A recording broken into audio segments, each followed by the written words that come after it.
Break के बाद स्वागत है आपका। बढ़ते हैं खबरों में आगे। जेडीयू के राष्ट्रीय अध्यक्ष चुनाव को लेकर सियासी हलचल तेज हो गई है। राष्ट्रीय अध्यक्ष चुनाव को लेकर शेड्यूल जारी कर दिया गया है। पार्टी संगठन की ओर से जारी कार्यक्रम के अनुसार 22 मार्च तक नामांकन दाखिल किए जाएंगे।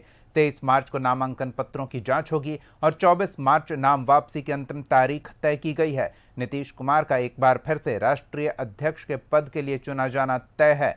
पार्टी नेताओं ने दावा किया है कि नीतीश कुमार को हर कोई राष्ट्रीय अध्यक्ष के तौर पर देखना चाहता है।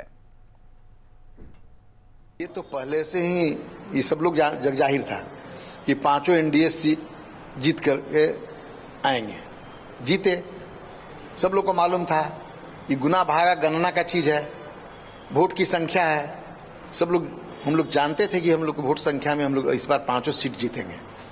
इतना इंटैक्ट होकर दावा आप लोगों ने किया, सभी नेताओं के 100। अरे भाई, आप देखे नहीं कि सारे हमारे एनडीए इंटैक्ट थे।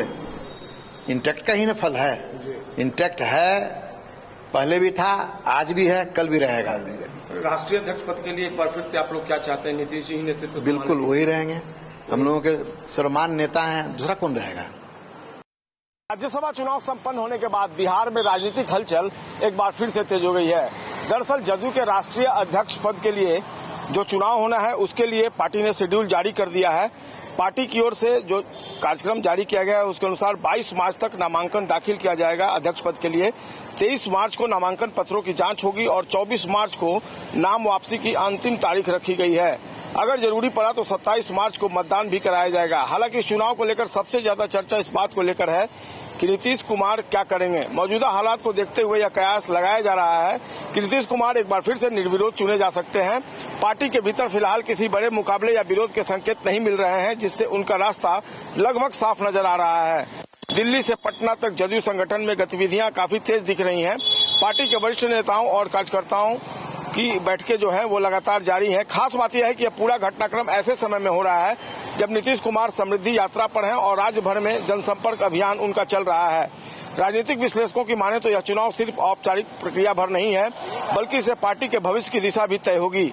ऐसे में सबकी निगाहें इस बात पर टिकी है कि क्या जदयू में कोई बड़ा बदलाव देखने को मिलेगा या एक बार फिर नीतीश कुमार ही संगठन की कमान संभालेंगे। लेकिन इसमें कोई शक नहीं कि नीतीश कुमार के चेहरे पर पार्टी इंटैक्ट है और सभी कार्यकर्ता हो या नेता हो वह यही चाहते हैं कि जो राष्ट्रीय अध्यक्ष का पद है वो नीतीश कुमार खुद संभालें और उन्हीं के नेतृत्व में पार्टी आगे बढ़े। फिलहाल संकेत भी यही बताते हैं कि जदयू में निरंतरता जो है वो बनी रह सकती है, लेकिन अंतिम तस्वीर नामांकन और संभावित दावेदारों के सामने आने के बाद ही स्पष्ट हो पाएगी।